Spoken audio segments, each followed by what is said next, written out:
What are the worst mistakes drivers make during a DUI stop? I'm going to try itemizing them for you because I've seen them all over the years. And let me go through some common ones. Well, first of all, arguing or being confrontational with the officer, that doesn't work. It's going to get documented. It could show that you're impaired because people who are impaired have poor judgment and act aggressively. And it's on body cam, so don't do that. Secondly, is volunteering too much information? They're going to ask you questions. You don't have to answer the questions. Really, you got to provide your license, your registration, insurance. By the way, that's another common mistake, refusing to do that. That's going to be another charge, and you're going to get in trouble because they have an obligation to receive that from you.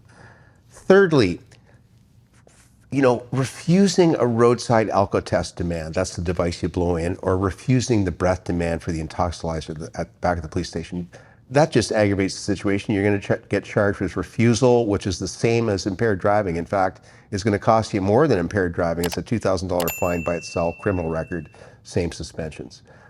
Refusing a drug recognition evaluation. If you're charged for impaired by drug, the police are going to have an evaluator back at the station do this 12-step, very detailed balance tests, et cetera, et cetera. You've got to provide that. You've got to do all the balance tests, the blood pressure, everything. It's a 12-step process. Don't refuse that, or it's another charge of refusal with a $2,000 fine. And carefully listen to the officer's instructions to her. Don't take it seriously. Take your time listening to instructions.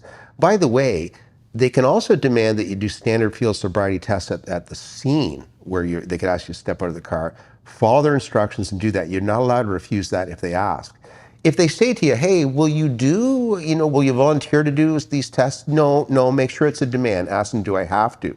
Because there's a difference, because sometimes they'll just, at the police station between the first and second breath sample, they'll say, hey, could you do some of this stuff for me? It's not a formal demand. Don't do it unless it's a formal demand, and clarify that with them, okay? So these are some of the common mistakes. And also failing to document after the stop, the next day, write everything down while it's fresh in your memory for your lawyer. And the other thing is, people, this is one of the most important things.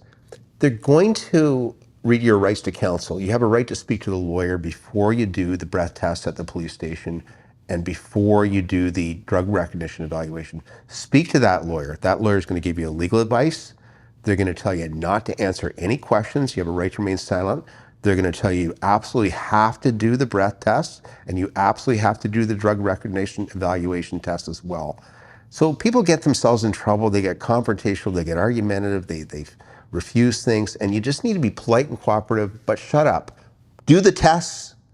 You have to, but don't volunteer. Don't answer any questions about how much you had to drink or anything like that, whether you've done drugs, whether you're on prescription medication.